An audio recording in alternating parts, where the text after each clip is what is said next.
Si vous avez passé le confinement dans un placard à balai, on imagine que l'expérience n'a pas été très agréable. Alors que si vous étiez à la campagne avec un grand jardin, il y a des chances pour que vous ayez vécu votre meilleure vie.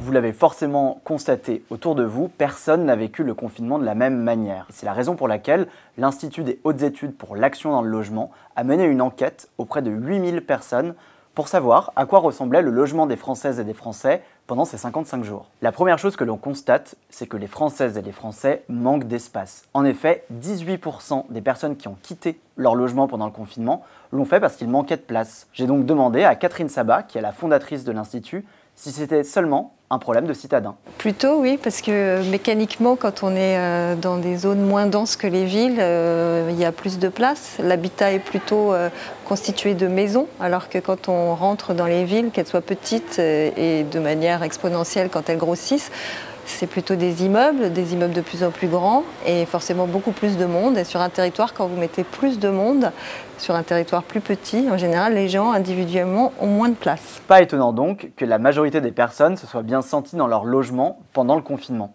C'est une impression qui est confirmée par une étude de l'INSEE qui date de 2017, qui explique qu'en temps normal, 75% des Françaises et des Français soient satisfaits, voire très satisfaits de leur logement. Pourtant, quand on y passe 24 heures sur 24, les petits défauts de son appartement ou de sa maison, on a le temps de les remarquer. Alors, quels sont les critères pour qu'un logement nous aide à traverser des moments difficiles? Eh bien, pour l'Institut, il faut qu'il y en ait 4. Il faut qu'il soit bien agencé, il faut qu'il soit bien éclairé, il faut qu'il ait un accès vers l'extérieur et qu'il soit grand. Ok, on est au courant, la taille c'est important, mais ça ne fait pas tout. Avoir un accès à l'extérieur, c'est un critère primordial.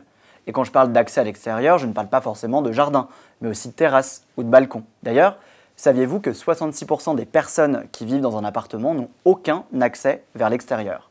Dans le monde d'après, doit-on rendre obligatoire les balcons pour les appartements? À peu près tous les programmes neufs de construction de logements qui se font proposent des balcons, mais pas toujours pour les petites surfaces.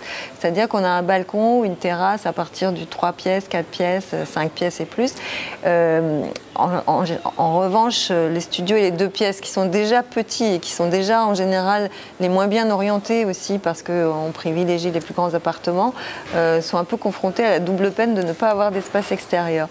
Moi, je pense qu'on devrait rendre obligatoire la construction de balcons ou de petits espaces extérieurs et assez grands aussi pour y mettre un peu plus que juste une petite chaise. Pour Catherine Sabat, cela ne signifie pas pour autant que tous les citadins vont se ruer massivement à la campagne. Moi, j'attends de voir après l'été. On sort tout juste de la crise, tout le monde est prêt à vendre sa maison pour aller en acheter une autre au bord de la mer ou dans un champ ou dans la montagne.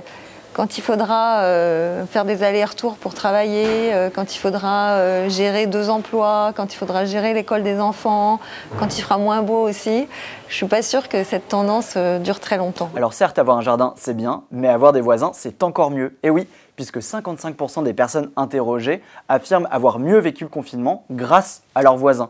Des échanges qui ont permis, parfois, de beaux élans de solidarité. Et les gens nous racontent comment l'un allait faire les courses pour les autres, l'un prêtait son chien à l'autre pour qu'elle ou il puisse sortir.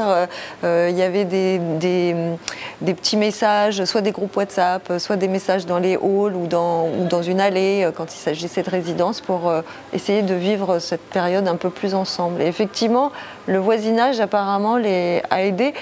Et le balcon, pour en revenir à ça, c'est pratique aussi pour se parler entre voisins quand on ne peut pas sortir de chez soi. Autre événement marquant de ce confinement, c'est le télétravail. Nous avons été quelques 8 millions à travailler depuis chez nous, mais pas toutes et tous dans les mêmes conditions. Une chose est certaine, quand on élimine le temps de transport, on gagne à peu près entre 1 et 2 heures par jour. Mais alors, qu'ont fait les Français de ce temps supplémentaire? Il y en a qui ont fait l'école à leurs enfants. Le temps consacré aux tâches ménagères a un peu augmenté. Il n'a pas tellement augmenté chez les femmes. Le ressenti d'augmentation était fort chez les hommes. Après, ça dépend du point de départ, hein, toujours. Bien sûr. Et puis, il y en a qui ont passé du temps à plus travailler. Il y a 14% de notre échantillon qui dit qu'il a plus travaillé. Je crois qu'on l'a tous un peu expérimenté, c'est-à-dire effectivement on avait moins de temps de trajet, mais du coup on enchaînait parfois les visioconférences, les coups de téléphone, les choses à faire, et finalement la journée passait assez vite à travailler. Vous l'avez compris, les Françaises et les Français ne rêvent pas forcément d'une grande maison de 800 mètres carrés avec piscine à débordement. Non, plus simplement, les 3 critères du logement idéal, c'est l'extérieur, la surface et la luminosité. Des critères qui, espérons-le, seront systématiquement intégrés aux constructions neuves pour mieux vivre un futur confinement ou chez soi, tout simplement.